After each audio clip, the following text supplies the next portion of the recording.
home and do that. But my gosh, I hope we're bringing something here to you today that's going to be of great value. Yesterday we had great audience participation and some great comments from our panelists.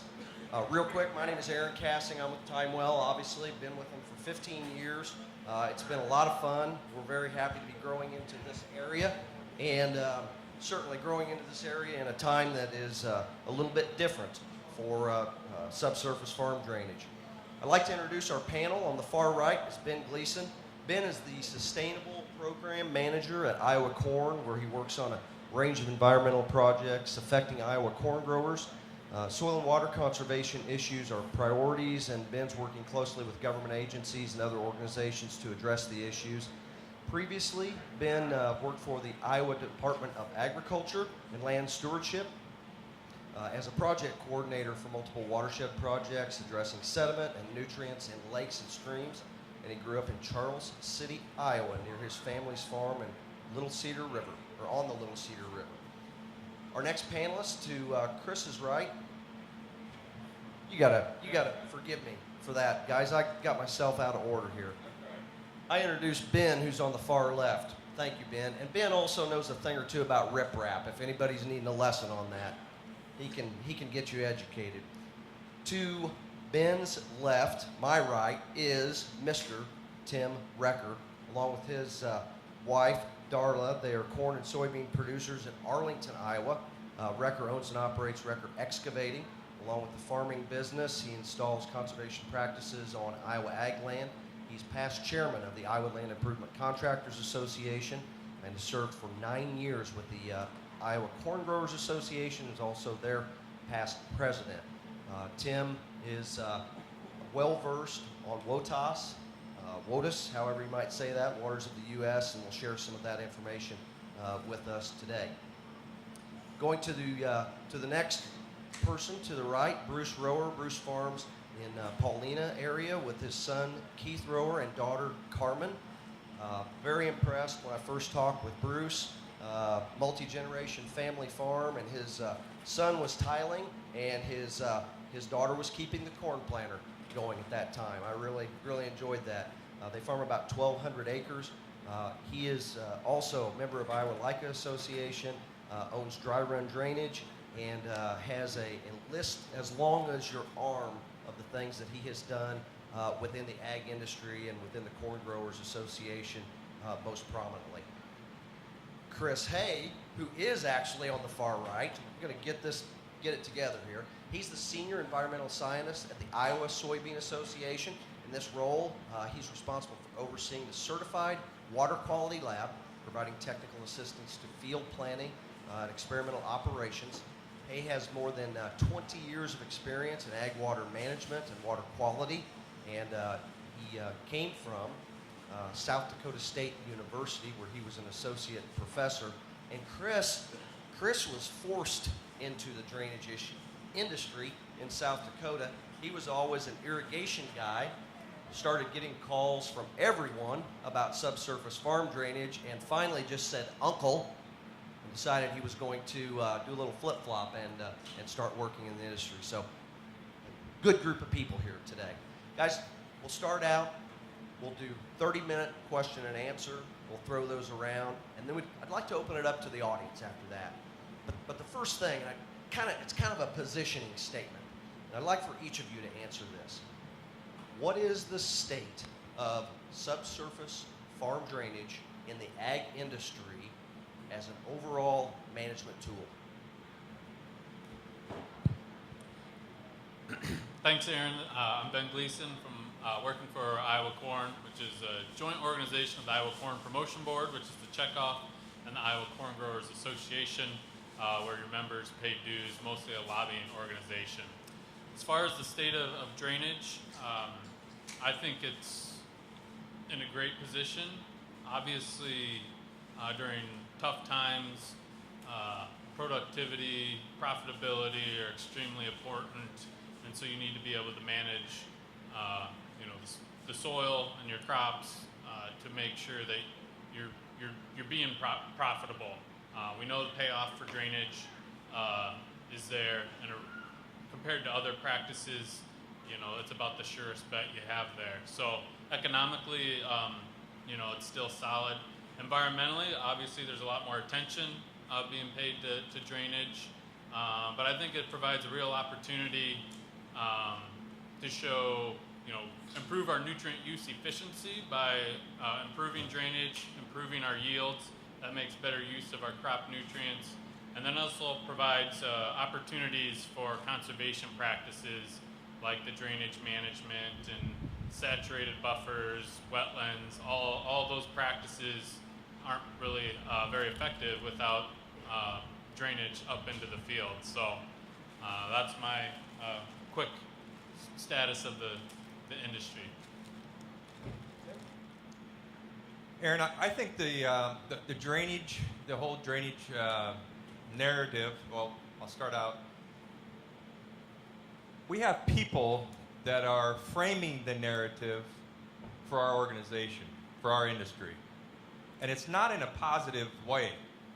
We're having people that are telling about the evils of drainage tile, about the evils of nitrates in our water, blaming fertilizers, blaming agriculture. So I'm concerned about that, but on the bright side, it's made us more aware that yes, we got to start thinking about when I see that outlet running on my farm at crystal clear water, I don't know if that's 10 parts per million or 20 parts per million. I can definitely see erosion in my field. When there's a big old scar in the field, I see that there's soil movement, I can do something.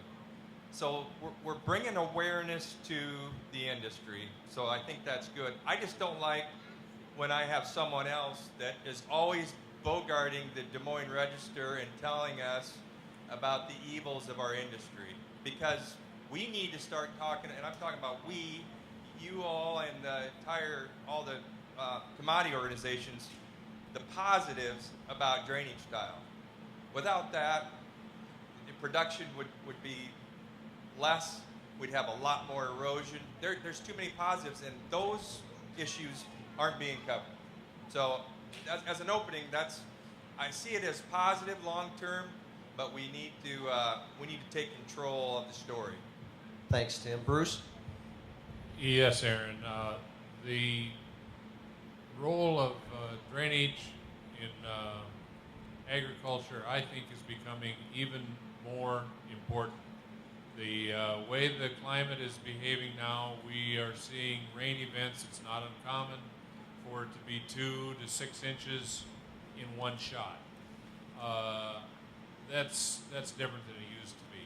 That creates all kinds of issues, even in soils that historically were regarded as not necessarily needing tile.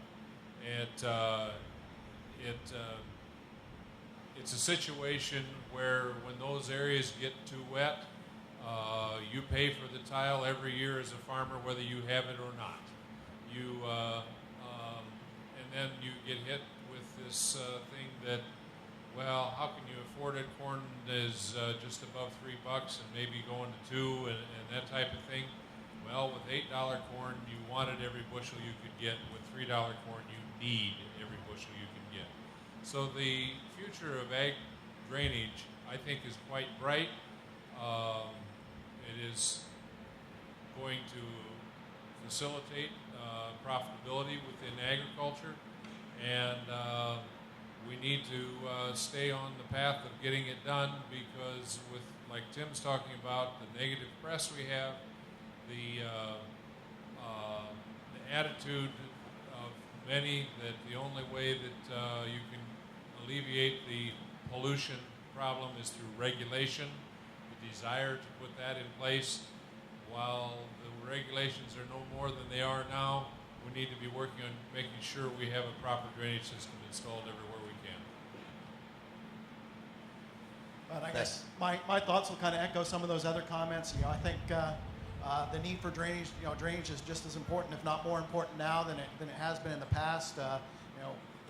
Bruce mentioned heavier rainfalls, more rain, bigger events, and so need for increased production. It's not going to come from breaking new ground. It's going to be from improving ground that's already in production, and that's going to be through improving drainage. And so certainly from a production aspect, drainage is just as important, if not more important now. but there's certainly some challenges too. So drainage has a target on its back because of these water quality issues. But as Ben said, I think there's some opportunities with that too. And so I think if we look at drainage as part of an overall, cropping management conservation system, then there's some opportunities there for combining conservation practices with our drainage systems to meet those water quality goals at the same time that we're trying to continue to meet production goals. Okay, so we just covered about 40 different major things, right? How do we get started? Who's responsible? Who needs to step up in the industry and start making more things happen? Or are the current efforts adequate in your eyes? The current efforts are not adequate. We've made a lot of progress, but we've got a long ways to go.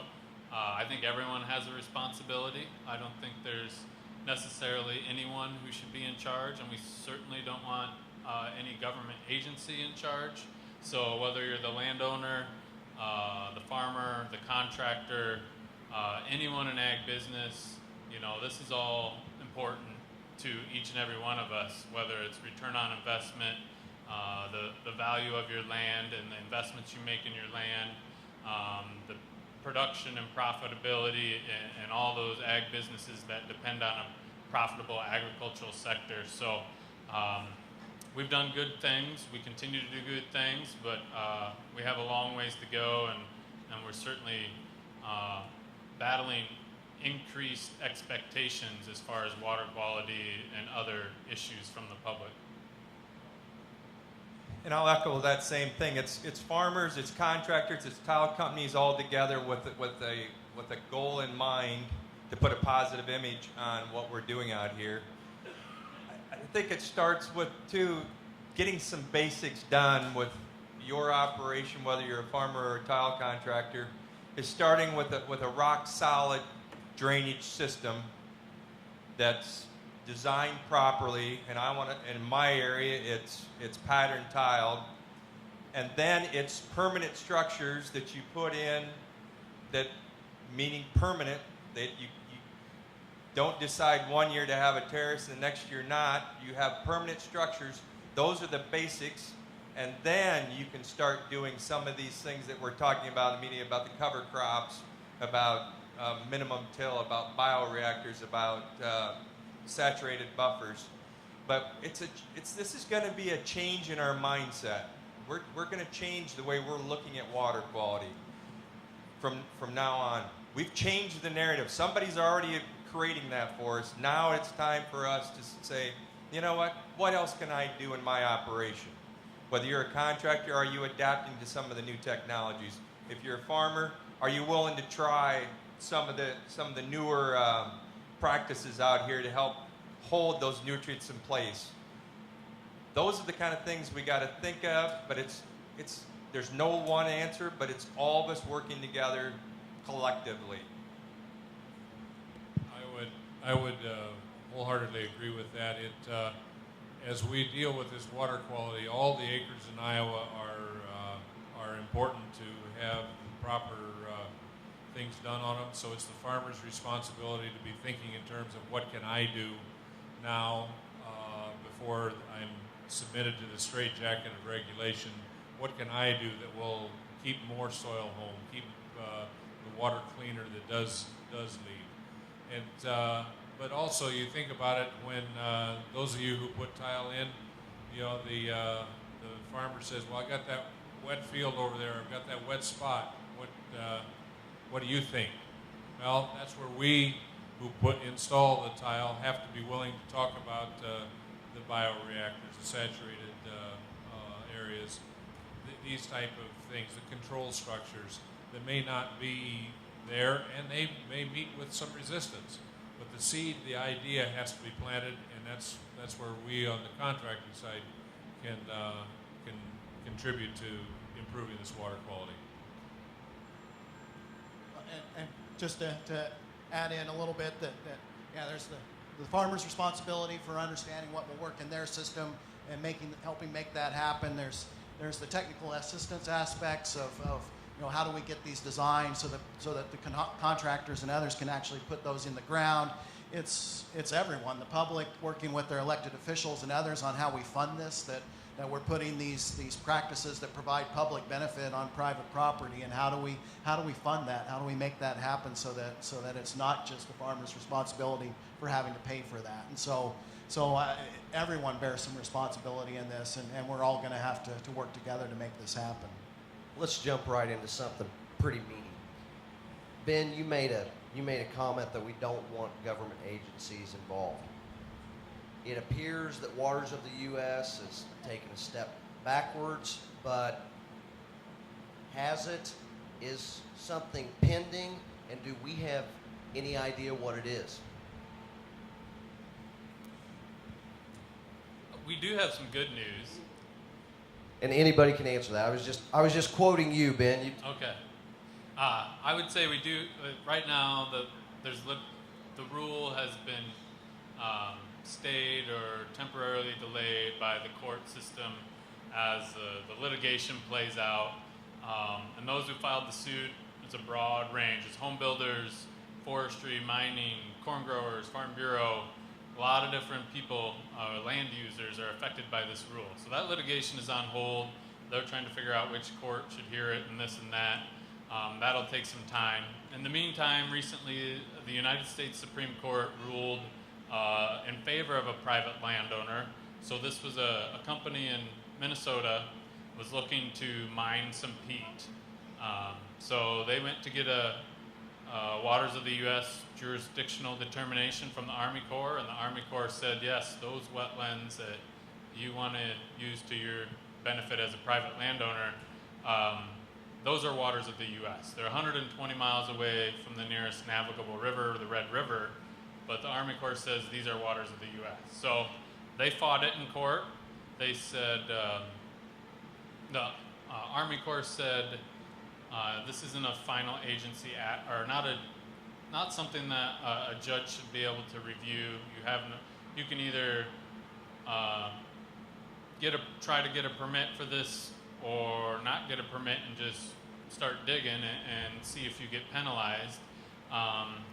So the court ruled that that's not acceptable for private landowners to be put in that predicament of whether to guess whether you'll get in trouble down the road. So they said any jurisdictional determination from the Army Corps can be challenged in court. So that's pretty good news, that if you disagree with that determination, you're not stuck with it.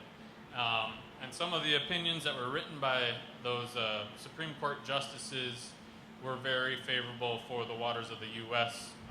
Case as well, casting some doubt on how constitutional that rule will be. So we do have some good news. It's going to take a while for it to play out in the courts. Congress right now is going through their budgeting, and there's a lot of congressmen who are trying to prohibit any funding to be used by EPA to enforce the rule. So so far it's okay for now. Well, ultimately, we'll have to wait and see what the United States Supreme Court says in the end. Ben just gave you a great synopsis of what WOTUS is and how important it is. I want to give you the visual of why I'm really concerned with it and why I think it's a major jurisdictional overreach by EPA. Believe me, Congress did not say they're going to do this. EPA said, we're going to enact this. This was to clarify the Clean Water Act. They wanted to get better clarity on tributaries and streams, and so this was their answer. So if you look up, so I just took this is an example of a watershed up in close to my area. This is in Wisconsin, but I'm in northeast Iowa. So this is just a map. Go to the next one, please. The red lines that you see there is what currently is the tributaries that are under government. You have to have a permit by the Army Corps of Engineers if you're going to work in and around those tributaries. Next one. If WOTUS is enacted, automatically a 100-foot buffer in those tributaries is part of their jurisdiction. Now, does anybody here work in and around 100 foot of a stream bank? I bet you're putting an outlet in, you're putting a saturated buffer, you're putting a water control structure of some kind. Next one. The next one is, this is their language, this includes a 100-year floodplain and not more than 1,500 feet from the tributary. So you got your tributary, you got the 100-foot buffer, and all of a sudden you include 1,500 feet. Jurisdiction. Next one, please. Then, the one that you love, the new word, significant nexus. This is where water travels and connects from one water body to the other, and you soon see that it's almost the entire map, jurisdictional control with WOTUS. Now, the good news is, according to our EPA director, Gina, farmers are exempt. Most tile is exempt from this rule. Exemptions are great right today. You have an exemption, perfect. But what happens down the road? They have jurisdictional control over this ground. Exemption goes away. In my mind, that spells a little trouble for us. That means we might have to have permits to put tile in. We're going to have to do more steps in order to get the good things that we want to get accomplished on our working ground. This is what concerns me the most. Now, I'm not here to try to be a naysayer, but I'm concerned about this overreach. I don't mind them if they're going to control those. Actually, their control used to be navigable waters only, and now they've expanded it to this. So I just want to make you guys aware of what possibly could come down the road if WOTUS is enacted.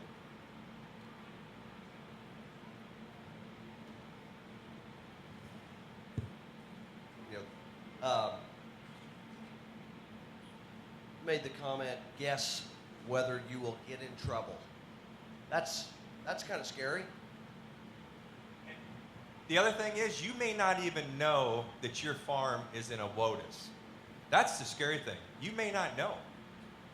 And you'll know after the first fine and when they, you don't want to be that guy, to find out that if the piece of ground you're farming falls in or out of a waters of the U.S. jurisdiction. Okay. That's the scary thing. So, myself personally, I farm a lot of outlets on our place. In the position with Timewell, I'm in a marketing position, so we've got an opportunity to do the right thing on one side of the coin in my hobby life and help with the message on the other side. What is the message? Because it appears that, are we sighting our gun in on a moving target right now?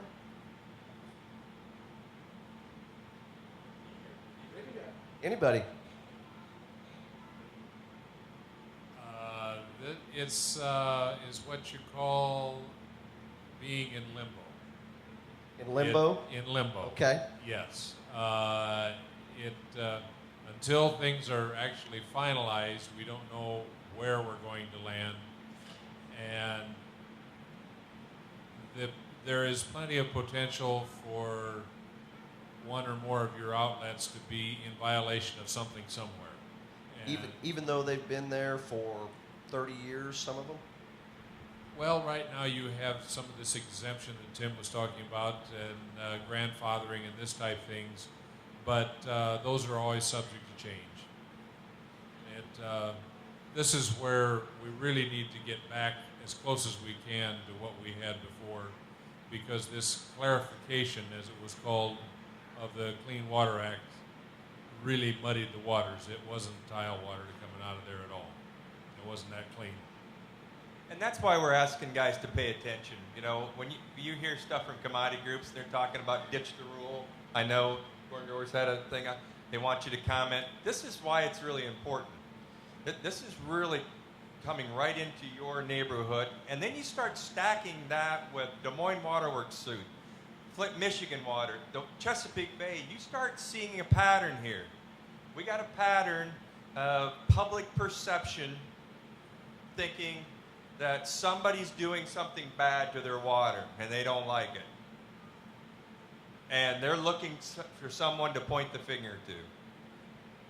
And Aaron, this is a place where people think, oh, I'm asked to send a comment into the EPA under docket number thus and such and everything. There's so many of them, they'll never look at it, so what? No, it makes a big difference. Negative as it is, WOTUS could have been worse than it is. We as corn growers sent out a request for members to write to the EPA and talk about the proposed restrictions and whatnot. It did get backed off from what was initially proposed. So everybody, the more people that respond when there are these calls to action from corn growers and soybeans and these different associations, it does make a difference. It doesn't have to be a PhD thesis that you present. The story of how it affects you, your business, your farm, this type of thing. And so, once again, the onus falls back on us individually to speak up and be a part of this, because we can, it may not totally protect us, but we can affect the direction things go. After yesterday's discussion, the topic of 1026 forms came up. It was mentioned that it seemed like the attitudes on wetlands and the ability to tile in some areas is changing. Anybody want to comment on that, or have you had any experiences with that? I'll just comment what happened in my area this year that really caught most of our drainage contractors off guard. The land improvement contractors meet in January every year for a convention. Some of you guys have been there. Usually get together with agency meeting and have a sit-down meeting, much like this, panel discussion, say, what's changing, so let us know what's going on with your rules. So if it's going to affect my business as a drainage contractor, we can know in January before I'm pulling the machine out and putting tile on the ground. Nothing was said. All of a sudden, I'm getting calls in late March and April wondering why they can't get 1026 wetland determinations. And just so we're clear, this is ground that's already been tiled. They're probably putting existing tile in between the 75-foot spacings. That's what goes on a lot in our area. It was pattern tiled back in the 60s or 70s. Now they're putting tile in between tile. All they usually need to do is look at a map.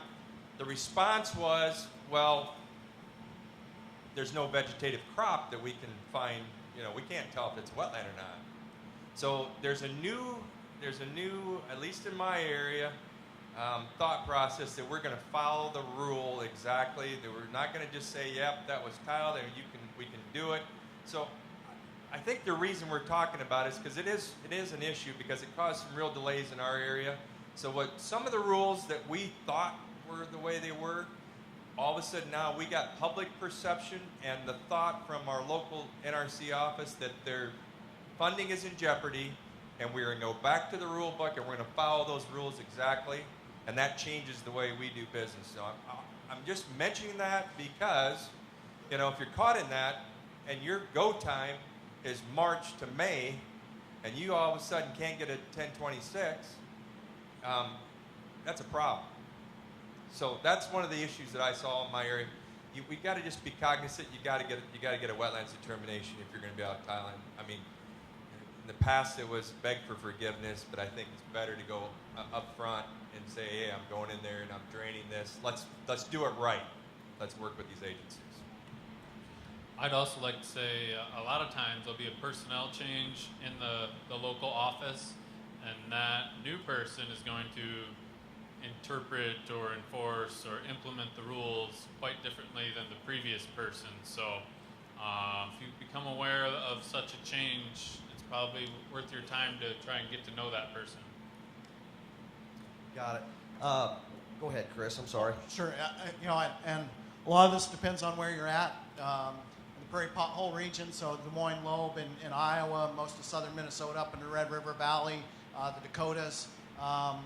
That area's been under intense scrutiny over a wetland conversion or ideas about wetland conversion. And so there's been a lot of backlog on these 1026 determinations in the Prairie Pothole region, not so much in Iowa and southern Minnesota, where they're more used to to drainage, but in a lot of the newer areas in drainage, and particularly in South Dakota and North Dakota, huge backlogs. I knew folks in South Dakota that have waited over 2 years to get a wetland determination done. So, if you're thinking of doing some tiling and this is at all an issue, you want to get in early and get that paperwork done for that 1026 so that you're in the queue, because don't assume that that's just going to come in a few weeks.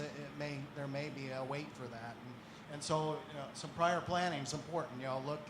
Look at getting that in a timely fashion so that you've got some lead time, that you're working with your office to make sure that it's going to meet your timelines. The other thing is if you've got any questions or any discrepancies on that determination, you only got a 30-day window to be able to appeal that. So if you've got any questions, appeal that right away, because you've got a 30-day window. NRCS can take all the time they want. So you've got to be on top of the ball when you're dealing with these wetland determinations, and make sure you're dotting your I's and crossing your T's and planning ahead. I would just add from personal experience on 1026s that by all means, I've had determination done on every acre that I farm, including the building sites. You cannot even replace a grove without having a 1026 done to take out the trees and plant new ones. If you take down a building site, you've got to have 1026 done. And these rules are a lot tighter than what they were just a couple of years ago. You would go in and the CD would go, oh yeah, that was tiled by your dad, your grandpa, whatever. I remember looking at the paperwork when I was a young buck on that. Yeah, you're fine. And then it went to, oh no, we got to check the maps on these years here and see what it looks like when it was wet in '93 and all these other years. And then it got to where the local office in some situations isn't able to make the determination. It now gets moved on to a regional office. And there is even talk that at some point it may be turned over to the Army Corps of Engineers. And I tell you what, Chris's 2 years will look short. Wow. I have probably 20 other questions that I want to ask, but I promised 30 minutes of my nonsense, and then I turn it over to the crowd. But I do want to lob one up in the air here. The situation in Des Moines with the waterworks, does this have the potential to have, for our industry, the same impact that Roe versus Wade had years ago? I mean, could it be that impactful for us? The lawsuit in Des Moines? Yes. Impact? Yes, absolutely. It won't just have impact here in Iowa. It's going to have impact across the entire United States. The country's looking at what happens with Des Moines, what rule takes place. If it's negative, it's going to be coming to a watershed near you. The same problem. So it's huge. The problem, and it's not just Iowa borders. It will reach clear across. Yeah, there's huge potential for impact. That if the end goal of that lawsuit is to reclassify these tile outlets as point source dischargers of pollution, and so basically that would force them under the same permit system that industrial dischargers or municipal dischargers fall under. And so if that happens, that changes the whole ball game. Now all of a sudden you're under that permit system, and so in Iowa at least, that would more than double the number of permits that Department of Natural Resources has to deal with. And so, the staff, they don't have the staff to deal with that. It throws a huge wrench into the works on how do you actually implement a permit system on all these tile outlets across Iowa, across Minnesota, across the whole upper Midwest. And so, yeah, there's huge potential for impact from this lawsuit depending on how it turns out. So one other quick one. Ben, you are working on, and I know you are as well, Chris, but a lot of research projects that, are we at a point where we can start using that information to develop the narrative that Tim mentions? Yeah, slide 4.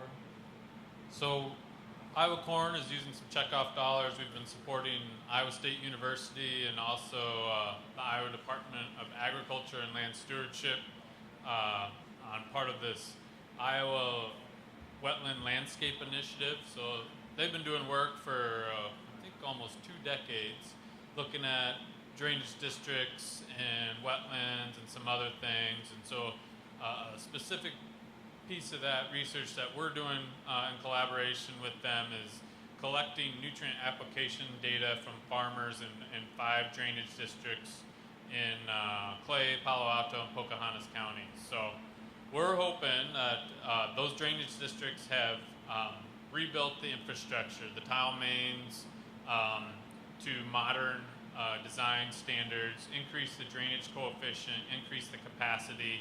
So a lot of the lay people or city people would think that's instantly going to increase pollution or nitrates or whatever because you're increasing the size of those pipes. So we're working with Iowa State to show that that isn't the case at all. So obviously that'll improve the drainage capacity, which we know will increase our crop production and our yields. And so we're working on how does that affect the water quality. So like I said, we're collecting nutrient application data from willing landowners. We've got about 50% of the acres in these drainage districts participating right now. We're hoping to get 100%. Next slide of 5. So far we've seen just from aerial photos, decreased ponding in a lot of these areas where they've increased the drainage infrastructure, the capacity. So obviously that's going to increase our yields, and also those nutrients applied on those ponded areas are actually getting used now by productive crops instead of getting drowned out, and who knows where those nutrients are going. So that affects the nitrogen use efficiency. We're also seeing, as we collect this data, that the average application rates, so the pounds of nitrogen per acre, are getting pretty close to what Iowa State calls the maximum return to nitrogen. So at a price of nitrogen compared to the price of corn, what is the rate that is most economically efficient? And they also find that it's also the most environmentally friendly as well. So we're finding, contrary to what you see in the Des Moines Register, that farmers are not over applying nitrogen, that they are applying sensible rates. We do have some outliers, both low and high, from those average rates, but overall we're seeing sensible rates and not gross over application that would cause any pollution problems. So we're excited as other drainage districts look at this, that just from a drainage and productivity side, that they'll see a return on investment. These drainage districts have to put this to the landowners to get these projects approved because they're the ones who are going to pay for it.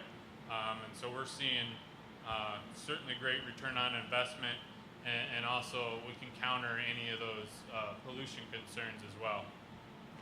Perfect. Tim? Chris? And I'll just say that a lot of what we're doing at Iowa Soybean Association is response to or trying to advance the Iowa nutrient reduction strategy. So trying to address nutrient loss from agricultural land, but drainage systems in particular. And so looking at practices like bioreactors, saturated buffers, controlled drainage that we can use to limit that nitrate loss from these drainage systems. And so the Des Moines Waterworks lawsuit is a response to and feeds into this notion that we're hearing about these water quality issues, and yet we're not seeing improvement in the 2 years or 3 years since the Iowa nutrient reduction strategy was released. And so part of that's education to let the public know this wasn't a 2 or 3 year process that created the problem.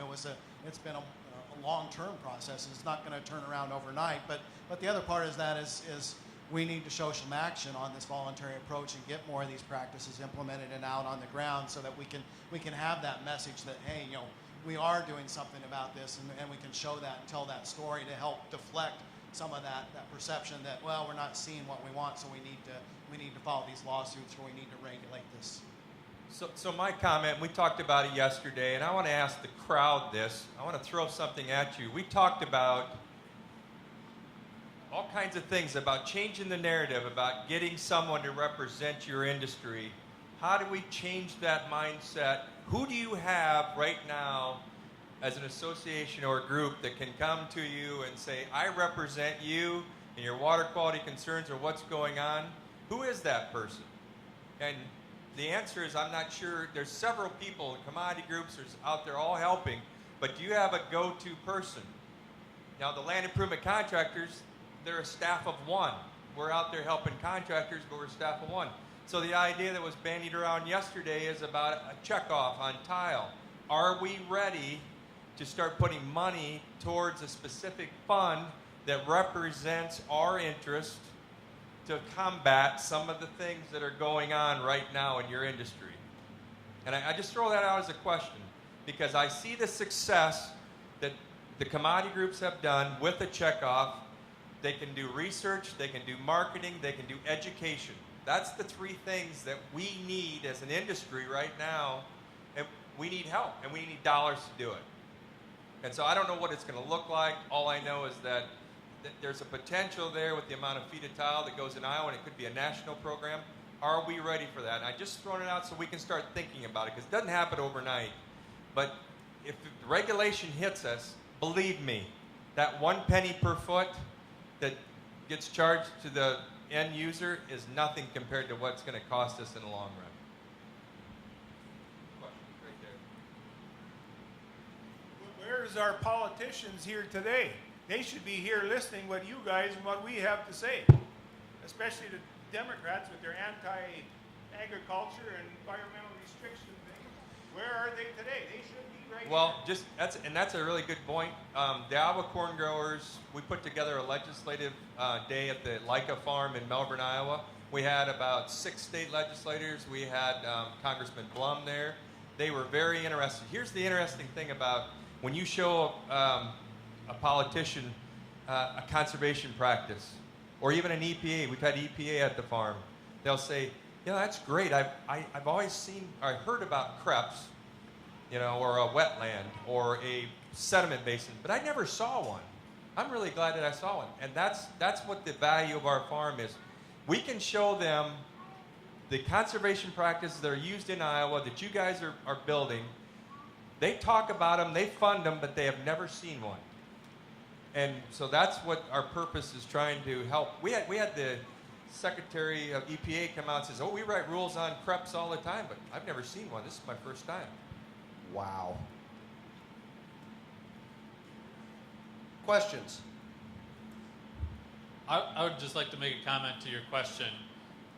Our Iowa delegation, they're with us. The problem is we only have 6 people in Congress. The problem is we have California and New York and Florida and all those Congress people who have never been on a farm in the Midwest. So that it's an uphill battle. And our Congress people are good at reaching out to those folks. When Iowa Corn Growers goes to D.C. and lobbies and meets with our congressmen, we also visit with other states because we know that our delegation can't really move the needle a lot. So whether it's ethanol, water quality, whatever the agricultural issue, we usually reach out to California senators or other Congress people as well, because those are the ones who have the more numbers in Congress. So you're not just singing to the choir. Kind of a two-part question. I guess one's kind of a comment. I'm from South Dakota, so I know all about the NRCS with the 1026 delays with a lot of the customers that I work with. But like they stress, you have 30 days after you get your official determination, and if it's at all in doubt, appeal. And if the district conservation says, "Oh, you aren't going to get it changed," prove him wrong. You can take it clear to there was just one recently that got overturned after the national level still denied it. It actually took it to court and actually got it overturned. So it's going to cost you some money, but in the long run, it might be a better deal. So, but now my question, and I missed the first part of the Waters of the U.S. discussion there. Did you talk at all about nutrients and fertilizer and chemicals applied in these areas? I didn't talk about that. Because that's another, we're primarily drainage people here, but a lot of you are probably farmers also. And from what I've read and understand about that, it's not just the contaminants coming out of the tile line of that area. If they determine that as that small depression as the waters of the U.S., and you're applying chemicals, chemical fertilizers, I'm pretty sure those would be considered pollutants. So it's not just a water issue. But the only good thing is, and I have the comment from Gina up there that says the good news for farmers that you're exempt. You know, all normal farming practices are exempt. So that's what we're hanging our hat on. But that's a great point because those exemptions can slowly go away over time. This thing gets enacted, it's staying in. It'll be another add-on to Clean Water Act. It stays with us. And then they'll peel it apart. Anybody else? Yes, sir. Yesterday, I was talking with someone from Minnesota Public Radio, and they were doing a series on water quality and a rather in-depth investigative study. This was on the side, I wasn't as part of the research at all. But I think one thing I hear, we're pretty angry here. We don't show well in the widespread media. We need to get our act together and talk nicer, because being angry is not going to make any friends. Agreed, and I hope that my passion doesn't come across as anger. But the other thing is there's two parts to this story. There's a good part about all the good things that drainage does and how it helps reduce erosion. I don't ever see that part printed. But we need, and I like your idea of a checkoff or something to get a story put together that communicates well to a national audience that doesn't know what farming is. And whether EPA people come out, but just people-to-people relationships, that we develop some relationship with our urban friends, neighbors, whatever, to know what's actually going on and get people down and dirty. I had a pastor from New Jersey in my hog barn a few years ago that developed relationships, It's about telling our story out here. Telling our story of what the success stories that we're doing with conservation and how it's making an impact on the environment. Right now, I got a daughter in Des Moines and just has a 4-month, my first grandchild. They're worried as heck about nitrates. I mean, that's all they hear. That's all they hear. And like you say, we have to communicate our story. And we as farmers and those working with farmers, we're used to the scientific, just the facts, ma'am, nothing but the facts. Well, facts don't make the feel-good story that most of our urban cousins are used to. And so they have put together a narrative that has defined us. And so we have to communicate back at their level, which means we have to have the facts, but we have to also reach the emotion. And that's not a method of communication that we as farmers know or are comfortable with. And so this is something that we have to work on. This is where things like social media comes in. We're getting torn apart on social media. Now, I suspect many of you are like me, and the most uncomfortable thing you can be asked is to put out some sort of a thing on Twitter or whatever. It just does not come naturally. So find your 5th grader grandson, or maybe even a teenager or college person that you can visit with, that they can maybe communicate to those people in a manner that they can understand on our behalf. But we have to make sure that we're out there talking, and talking up the good stuff, and also we have to talk to our friends and neighbors that aren't doing the right thing. Because one negative impression takes a whole lot of positive conversation to offset. Anyone else? So we've talked about the responsibility being on the farmer, but let's say I'm a contractor. I'm one of the guys here. What am I taking to them now? What's my role right now? probably, if there's new ideas, new technologies, the best thing about, and I just talking to guys earlier, the technology that the tile contractor has compared to what I did when I was younger and putting clay tile in and no laser, and we have the technology to do some pretty amazing things. We need to share that with the farmer. If there's a practice out here that works in your area, whether it's a saturated buffer or a bioreactor, or if it's controlled drainage or whatever it may be, we can do it better, faster, cheaper than ever before because the technology we have right in the machine that can do things so much better than we ever had before, the technology in the product we're using. So, that's one thing, to share, what else can we do? We need, in my mind, to achieve this whole nutrient reduction strategy, and that's what we're talking here in Iowa. Nutrient reduction strategy. We need to get 80% of the farmers to do something different than what they've been doing. We don't need to incentivize the 10% that are already doing the best. We need to figure out what little things can I do and implement into my operation or into my tiling system that I can make a difference on water quality. And it can be really small, but we got to start thinking, we got to change our attitudes of what we've been doing, how we've been tiling for the last 40 years. Can we do it better? Can we change it? Can we change it for the better? That's to me, it's about a mindset. And just to follow up on that a little bit, I think for contractors, some of that's awareness. What are these emerging practices that are available?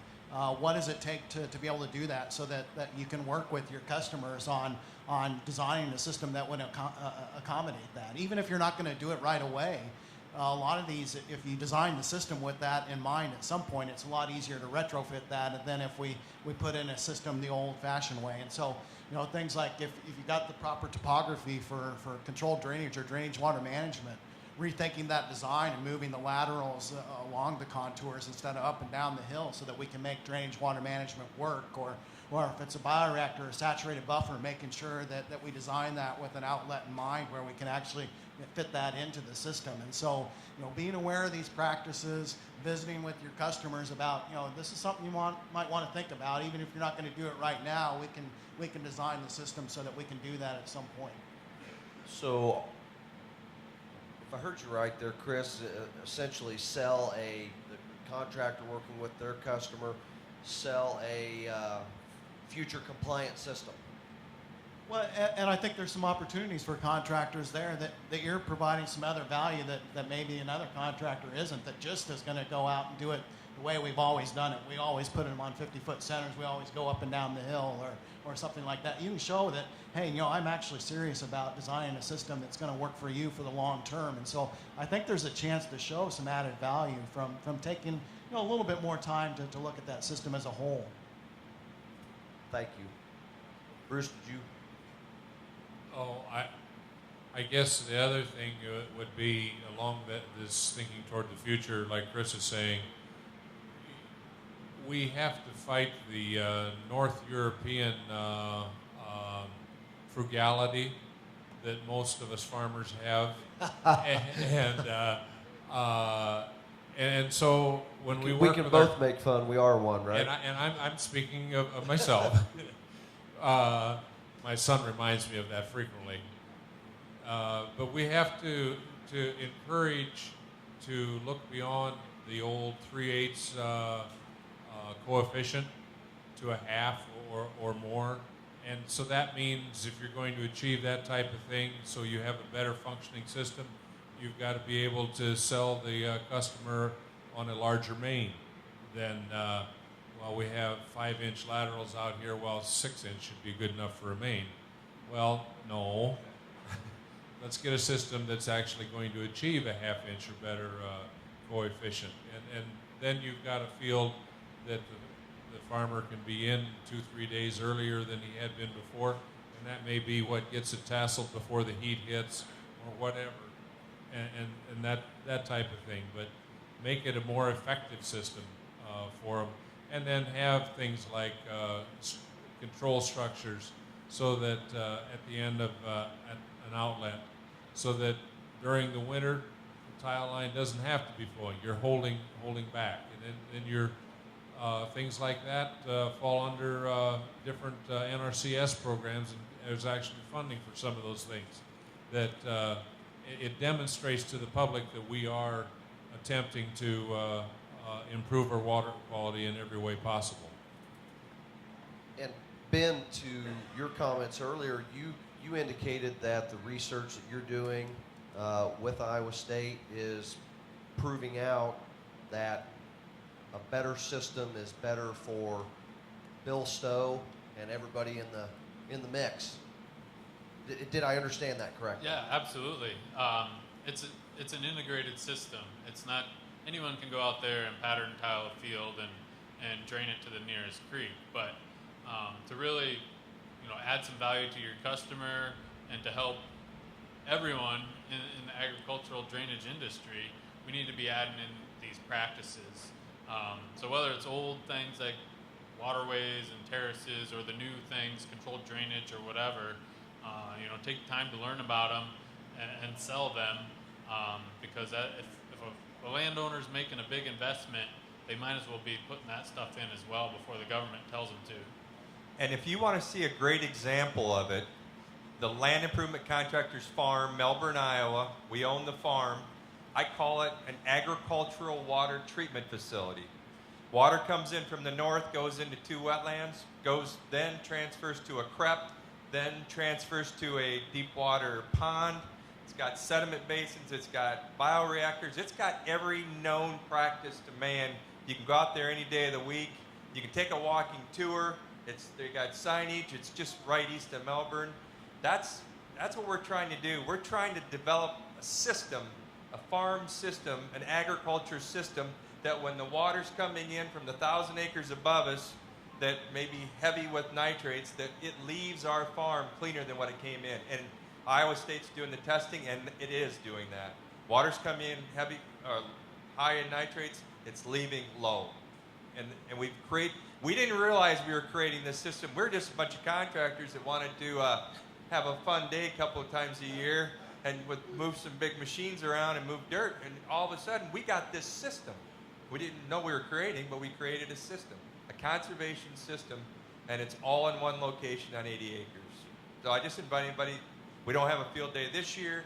We'll have one next year to finish up the deep water pond, but it's always open. If you're on your way down, well, from here, you wouldn't be going that way, but it's from my area. If you're on your way down Des Moines, it's right on the 330 diagonal. And just throw out one other thought here that there's folks looking at, again, how do we pay for some of this? And so one thought out there that folks are exploring is if a public system is upgrading say a wastewater treatment plant or a water treatment plant, they can tap into state revolving fund loans and get these low interest loans to upgrade that system. Well, we don't have that for these private drainage systems, but there's talk now about, well, what if we do the same thing for these private drainage systems? We give them these low interest loans so they can upgrade the drainage infrastructure, but at the same time then we require that they put in some public benefit. So whether it's a bioreactor or a CREP wetland or something like that that helps deal with the water quality, we provide some private benefit, but we expect a public benefit in return, and everyone wins because we can do that with these low interest funds. And so there may be some of these opportunities out there that may develop that make some of this possibility that otherwise wouldn't be, because no one wants to pay for these practices without getting a benefit in return. What's the likelihood of that, Chris? I think there's some excitement generated around it. I'm optimistic or hopeful that something like that can happen, but at this point, we're not far enough along to know whether that's going to happen or not. But if that's something you think is of interest, that's something to visit with your elected officials about. There's already a system in place for manure storage and those types of practices that I think it's a 3% loan. Those are really expensive to build, those giant lagoons and things like that. And so that's already in place. And so all we need to do is replicate the system. And there is also some collaboration going on. These cities that are getting these loans for the wastewater treatment plant can get some extra funding through their loan. Basically, instead of paying extra interest, they get extra money to do projects in the watershed. So that's another way that we're already moving that direction. So it's certainly possible. That's great. Any other questions from the audience? Anybody? Yes, sir. Yeah, the people that are familiar with the Iowa thing, is it as bad as they say? Is the water down there that bad, or is this just something blown out of proportion just to make a statement? It depends on your definition of bad. The Raccoon River, right? The Raccoon River, you know, people can tube and canoe and fish. There's nothing wrong with the river, but the drinking water standard is so low at 10 parts per million of nitrate. That's pretty difficult to meet. When, you know, I get a farmer who's on our board reminds me constantly that his crop needs 25 parts per million nitrate in the soil to grow a healthy crop. So how do you reconcile that? So it's difficult and certainly weather dependent as well. You know, that's what causes the greater leaks in the system is when we have you know, more water running through. So we've done a good job. Expectations are rising, and so we're going to have to continue to adopt conservation practices to meet those expectations. Anyone else? Guys, any closing comments? We can always talk, but again, I think as we think about it, we think about changing the narratives. It's going to be long-term, really positive for our industry. You know, when you think that there's 10,000 pounds of nitrogen per acre, organic nitrogen per acre, and we're adding 200 pounds to the top, and Mother Nature has more to say about heat, rain, and we know that nitrogen's elusive. So those are the kind of things, again, that are not being out there in the media. Nitrogen can move very quickly, up or down. There's 10,000 pounds in the soil organic matter naturally, and we're putting maybe 200 pounds on top. And we got 35,000 corn plants sucking up some of that nitrogen. So you start, we're not telling our story. I think what I saw lately is the raccoon is cleaner than it ever was, and we got more production per acre with less nutrients than ever before over the last so many years. I mean, we're making strides, but it is enough. Our public today is not going to wait 15 seconds for their Happy Meal at McDonald's.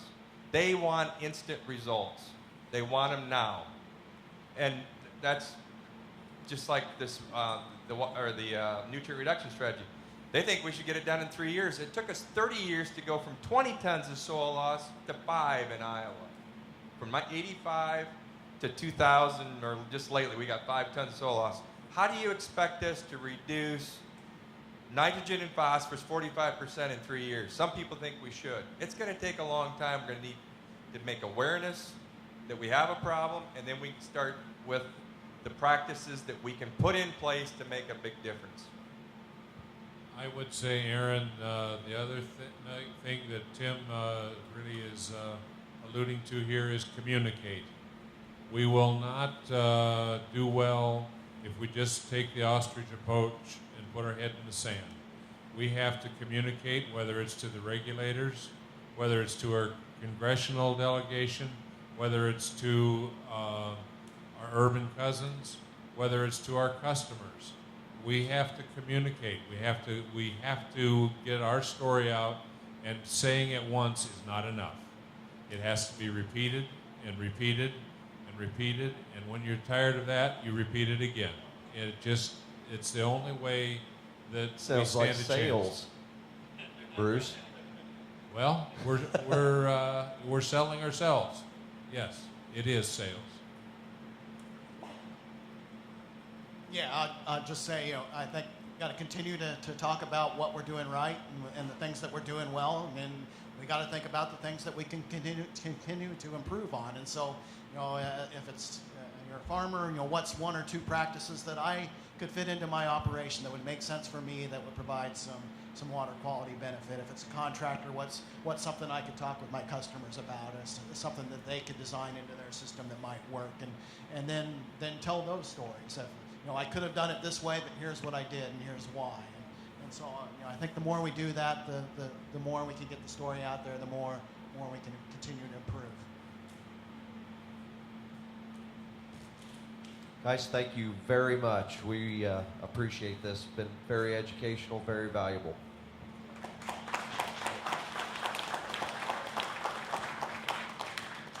If you do have any questions for the speakers, they'll be around for a little bit. If you'd like to address them individually.